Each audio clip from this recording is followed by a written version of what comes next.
Кайрадан эле Жалал Абадтан ысык салам силерге. Кечеги ролик боюнча мына кечеги эле борбор, шаарыбыздын борбору.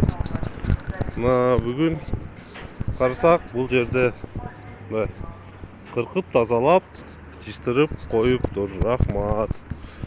Рахмат. Ушундай оперативный, тез жооп кылганыга. Муларда эми алып чыгып кетсе керекми? Чалгандарды могул жерлер тазаланып калыптыр. Эми могул жерди кайра көктөндүрүүгө берсе, бул жак кайрадан эле мындай аллея болсо, эл эс ала турган сонун иш болот.